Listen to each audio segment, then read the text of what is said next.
Hey all, welcome to my channel. So you all might be knowing me as UPSC Aspirant Journey on Instagram.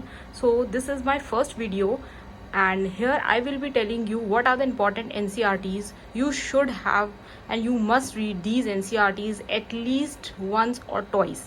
देखिए, जब भी आप NCERT पढ़ते हैं तो मेक श्योर आप सबसे पहले NCERT पढ़िए। सेकेंड रीडिंग में आप उनके कुछ नोट्स बना लीजिए। मैं आपको इसमें सब बताऊंगी कि आपको नोट्स कैसे बनाने हैं, लेकिन आज ये इंट्रोडक्टरी वीडियो है तो इसमें सिर्फ एक सिंपल सा एक छोटा सा वीडियो होगा कि कौन सी इंपॉर्टेंट एनसीईआरटीज हैं जो आप पढ़ सकते हैं। इसके अलावा अगर आपको कोई और इंपॉर्टेंट एनसीईआरटीज पता हो तो आप मुझे ज़रूर कमेंट बॉक्स में बताएं। अपने आगे वाले वीडियो में मैं उनको ज़रूर कवर करूँगी। शुरुआत हम हिस्ट्री से करते हैं। हिस्ट्री की जो सबसे इंपॉर्टेंट एनसीईआरटी है जो आपको पढ़नी है वो है introduction to Indian art and this is part 1 और ये क्लास 11th की एनसीईआरटी है। ये क्यों इंपॉर्टेंट है? बिकॉज आपने देखा होगा बहुत सारे क्वेश्चंस जो हैं वो आपके आर्ट एंड कल्चर के एनसीईआरटी से आते हैं और ये इंपॉर्टेंट इसलिए है क्योंकि ये एक बेस है। ठीक है, अगर आपको ये बेस क्लियर हो गया तो आप आगे की भी अपनी इजीली समझ सकते हो। और लेकिन इसमें आपको क्या ध्यान देना है कि जो भी ये पिक्चर्स बनी हैं, ठीक है, इनको इग्नोर नहीं करना है, इनको अच्छे से याद करना है क्योंकि इन पे भी बेस्ड क्वेश्चंस आते हैं कि अजंता केव्स में केव नंबर में 1, 2 में कौन से ऐसे मूर्तियां हैं या क्या हैं इनके बारे में। तो ये इंपॉर्टेंट बुक इसलिए है, इन पिक्चर्स को निगलेक्ट मत करिएगा। पढ़ाई के साथ साथ इन पिक्चर्स को भी आप एक बार ज़रूर देखिए। आप नेट पे गूगल कर सकते हैं इन पिक्चर्स के बारे में और थोड़ा सा और पढ़ सकते हैं। अब देखिए मैंने एनसीईआरटी कैसे पढ़ी है। सपोज मैंने अपना फर्स्ट चैप्टर स्टार्ट करा था तो मैंने इसमें सबसे पहले तो पूरी एनसीईआरटी रीड करी थी विदाउट एन अंडरलाइन। ठीक है, फर्स्ट चैप्टर जैसे हमने पढ़ा तो यहाँ पे हमने पूरा इस चैप्टर को रीड कर लिया। सेकेंड रीडिंग में हमने यहाँ पे सिर्फ एक इंपॉर्टेंट पॉइंट्स मार्क कर लिए। तो क्या होता है, आप चाहें अगर आप अपने नोट्स बनाना चाहते हैं तो आप इन्हीं पॉइंट्स को बस लिख लीजिए नोट्स में। और अगर आप चाहते हैं कि आपको नोट्स नहीं बनाना है, आपको एक्स्ट्रा मेहनत नहीं करनी है, बुक तो आपके पास है ही, तो आप जब जब ये बुक खोलेंगे तो बस ये एक जो अंडरलाइन वर्ड्स हैं, और देखिए मैंने कितना कम अंडरलाइन करा है। You can see how I have underline the things, और इतने ही सिंपल वे में आपको थिंग्स को अंडरलाइन करना है। नेक्स्ट एनसीईआरटी जो है वो क्लास 12th की है, part 1, that is themes in Indian history. इसमें इसी के आगे का थोड़ा सा कंटिन्यूड वर्जन है और बाकी कुछ एक्स्ट्रा चीज़ें भी हैं। ये एनसीईआरटी भी बहुत सिंपल है, पढ़ने में ईजी है और आपको इस तरह से पिक्चर्स के फॉर्म में ही मिलेगी और ये भी आप ज़रूर पढ़िए और इसी तरह से आप अंडरलाइन कर सकते हैं। ठीक है, थर्ड एनसीईआरटी जो है इंपॉर्टेंट वो है themes in Indian history part 2। ये भी आपकी 12th क्लास की पार्ट 2 है। इसमें कुछ अलग टॉपिक्स हैं, लेकिन एक चीज़ आपको ध्यान रखनी होगी कि मैं एनसीईआरटीज़ पे इंसिस्ट इसलिए कर रही हूँ बिकॉज आर्ट एंड कल्चर एक ऐसा पोर्शन है जो आपको, आप कितना भी पढ़ लो ना, एग्जाम में इसके क्वेश्चन सॉल्व करना बहुत मुश्किल होता है। तो इंस्टेड ऑफ वेस्टिंग टाइम की आप बहुत सारे बुक्स पढ़ो, आप बेस पढ़ लो। अगर इससे आपको कुछ इन्फॉर्मेशन मिलती है तो दैट्स वेल, अदरवाइज आप इससे ज़्यादा कुछ मत पढ़िए। एक नितिन सिंघानिया बुक है, वो मैं आपको आगे की वीडियो में रेफर करूंगी, अभी नहीं, अभी सिर्फ मैं एनसीईआरटी की ही बात कर। नेक्स्ट बुक जो है वो है आपकी वर्ल्ड हिस्ट्री की। वर्ल्ड हिस्ट्री का पोर्शन बहुत ज़्यादा तो नहीं आता है, मेंस में थोड़ा सा वर्ल्ड हिस्ट्री का पोर्शन आता है, तो आप इससे बेसिकली पढ़ सकते हैं वर्ल्ड हिस्ट्री। और उसी वे में बिल्कुल कि आप फर्स्ट रीडिंग करिए, सेकेंड रीडिंग में आप अंडरलाइन करिए और इससे ज़्यादा कुछ नहीं। बाकी अगर आपको कुछ एक्स्ट्रा टॉपिक होंगे तो उसके लिए मैं आपको एक अलग सोर्स बताऊँगी। अब हम बात करते हैं ज्योग्राफी की एनसीईआरटी के लिए। ये ज्योग्राफी की एनसीईआरटी आपको किसी भी हालत में पढ़नी है, सबको पढ़नी है, क्योंकि ये एनसीईआरटी ऐसी है, इसमें सब कुछ है। I mean this is the like Bible of geography, because इसमें आप देखोगे बहुत ही इंपॉर्टेंट टॉपिक्स हैं। बेसिकली यहीं से सब कुछ आता है। आप इसमें भी ऐसे ही पढ़ाई करोगे, जैसे ये लैंड फॉर्म्स का चैप्टर है तो आप इसमें इसी तरह से अंडरलाइन कर सकते हैं जो जो इंपॉर्टेंट आपको लगे। आपको नोट्स बनाने हैं तो आप इसी अंडरलाइन के नोट्स बनाइए। मेरे पास भी ज्योग्राफी के नोट्स हैं, मैं वो आपको बाद में बताऊँगी मैंने कैसे बनाए थे, बट फर्स्ट आपको यही एनसीईआरटी पढ़नी है। और ये एकमात्र ऐसा सोर्स है ज्योग्राफी का जो आपने पढ़ लिया तो मे बी आपको एक्स्ट्रा सोर्सेज पे रिलाय ना करना पड़े। नेक्स्ट है हमारा एनसीईआरटी, वो है सोशियोलॉजी की एनसीईआरटी।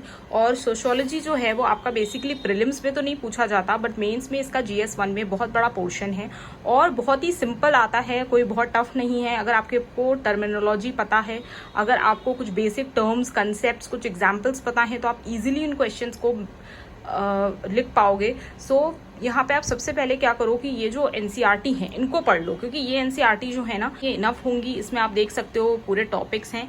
और इसी तरह से अगर आप वेस्टर्न सोशोलॉजिस्ट सपोज है तो इसमें आप देखोगे सबके सोशोलॉजिस्ट के बारे में दिया गया है। ये एक क्विक आप पढ़ सकते हो। ये कोई बहुत इंपॉर्टेंट एनसीईआरटी नहीं है, बट क्योंकि ये बेस है, 12th में जाने से पहले आप 11th का पढ़ोगे, इसलिए मैं आपको ये सजेस्ट कर। Now comes the most important source of sociology, that is your NCERT of class 12th। ये इंपॉर्टेंट है, इसमें आपको एग्जाम्पल्स भी मिलेंगे, टर्मिनोलॉजी भी मिलेगी, सब कुछ मिलेगा।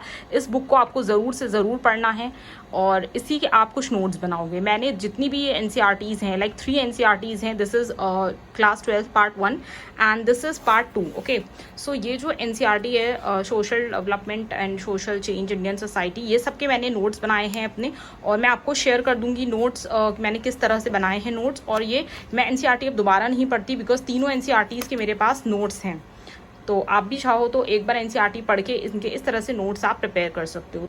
तो मैंने आपको 3 एनसीईआरटी बताई सोसाइटी की। This is class 11th understanding society, this is class 12th that is social change and development in India, and third is Indian society that is also of class 12th। Now the last NCERTs is of polity. इसमें आपको एक मिलेगी class 12th की contemporary world politics. और ये क्यों important है, basically ये IR के लिए, इंटरनेशनल रिलेशंस के लिए इंपॉर्टेंट है। देखिए क्या है ना, इंटरनेशनल रिलेशंस एक बहुत ही करंट ओरिएंटेड आपका टॉपिक है, लेकिन आपको किसी भी, अगर आप किसी भी रिलेशन को जान रहे हो किसी कंट्रीज के, तो आपको उसका एक बैकग्राउंड, एक हिस्ट्री जरूर पता होनी चाहिए। तो वो हिस्ट्री आपको इस बुक से मिलेगी कि इंडिया और US की हिस्ट्री क्या है, इंडिया और रशिया की हिस्ट्री क्या है। और मतलब वो हिस्ट्री अगर आपको पता चल गई एक बार, तो आपको जो करंट रिलेशंस हैं उनको जानने में बिल्कुल भी प्रॉब्लम नहीं होगी। तो this is the most important book of polity. And second book जो है that is politics in India since independence. और ये क्या है, ये इंडिया की पॉलिटिक्स के बारे में है, जो कि इंडिपेंडेंस, जो कि इंडिपेंडेंस से शुरू होती है, और पोस्ट इंडिपेंडेंस भी इसमें थोड़ा बहुत टॉपिक कवर होगा। इसके अलावा मैं आपको कुछ बुक्स भी सजेस्ट करूंगी पॉलिटी की, बट यहाँ पे क्योंकि मैं सिर्फ एनसीईआरटी की बात कर रही हूँ, so these are the 2 NCERTs जो आपको पॉलिटी की पढ़नी है। So in this video I have suggested you 10 NCERTs, और ये सारी ही एनसीईआरटीज आपको एक बार जरूर पढ़नी है। इसके अलावा सेकेंड रीडिंग में आप इनके नोट्स बनाइए।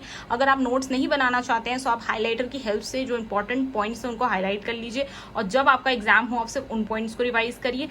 ये जो 10 एनसीईआरटीज़ हैं, इनके जो भी नेम हैं वो मैं आपको एक बार इंस्टाग्राम पे शेयर कर दूंगी। एक्चुअली मैंने पहले भी शेयर किए हुए हैं आपको नेम्स, बट मैं आपको दोबारा स्टोरी में शेयर कर दूंगी। और यहाँ पे भी मैंने ये अपना, आप देख सकते हो यहाँ पे आपको शो कर दिया है कि इस तरह से मैंने यहाँ पे शेयर की है बुक लिस्ट। तो आप यहाँ से भी एक बार बुक्स पढ़ सकते हो, या फिर अगर आप चाहो तो आप इसी इंस्टा मेरे पेज पे जाकर इस पोस्ट को देख सकते हो। मैंने इसको स्टोरी में फिर से रीशेयर कर दिया है, जिससे आपको ढूंढने में आसानी हो। और thank you, this is it for the today, and I hope आपको मेरा वीडियो अच्छे लगे। और मैं आपको यहाँ पे बेसिकली बुक सजेस्ट करूँगी, और मैं आपको ये बताऊँगी आप अपने नोट्स कैसे बना सकते हो, आप किस तरह से न्यूज़पेपर के नोट्स बना सकते हो, शॉर्ट नोट्स कैसे बना सकते हो। इसके अलावा अगर आपको मेरे नोट्स से पढ़ना है, या आप चाहते हो कि आप मेरे नोट्स रेफर करना चाहो, तो वो भी मैं आपको अवेलेबल कराऊंगी, but it will be paid, और बहुत ही मिनिमम प्राइस पे होगा। बट अगर आपको लगता है कि आप नोट्स नहीं बना पा रहे हो, so you can take my notes, charges बहुत ही मिनिमम होंगे, आप मेरे नोट्स ले सकते हो। PDF फॉर्म में मैं आपको प्रोवाइड कर दूंगी नोट्स, और आप उनको पढ़ सकते हो। और ट्रस्ट मी, मेरे नोट्स बहुत अच्छे हैं, मैंने बहुत ही मेहनत करके नोट्स बनाए हैं, क्योंकि मैंने नोट्स जो हैं उसमें मैं एनसीईआरटी के साथ साथ मैंने कुछ YouTube वीडियोस भी ऐड करे हैं। देखिए वो सब मैं आपको बताऊंगी नेक्स्ट वीडियो में, एक एक सब्जेक्ट लेकर। तो आप मुझे कमेंट कर सकते हो, या बता सकते हो कि नेक्स्ट आपको कौन से सब्जेक्ट के सोर्सेज को जानना है। जैसे अगर आप हिस्ट्री बोलोगे तो मैं आपको हिस्ट्री से स्टार्ट करूंगी। हिस्ट्री में मैं आपको उसकी एनसीईआरटी, उसके करंट अफेयर्स कहाँ से पढ़ने हैं, उसके स्टैटिक पोर्शन कहाँ से पढ़ना है, उसके जो बेसिक बुक्स हैं वो कौन सी हैं, और भी हिस्ट्री के जो कुछ अदर सोर्सेज हैं, कोचिंग के मटेरियल्स हैं, उनको भी मैं आपको बताऊंगी। कुछ यूट्यूब चैनल्स बताऊंगी, जिससे कि आपको एक प्रॉपर पता चल जाए कि हाँ आपको कैसे पढ़ाई शुरू करनी है। बट अभी एज यू आर बिगिनर, आप पहले एनसीईआरटी से ही शुरुआत करिए। Thank you.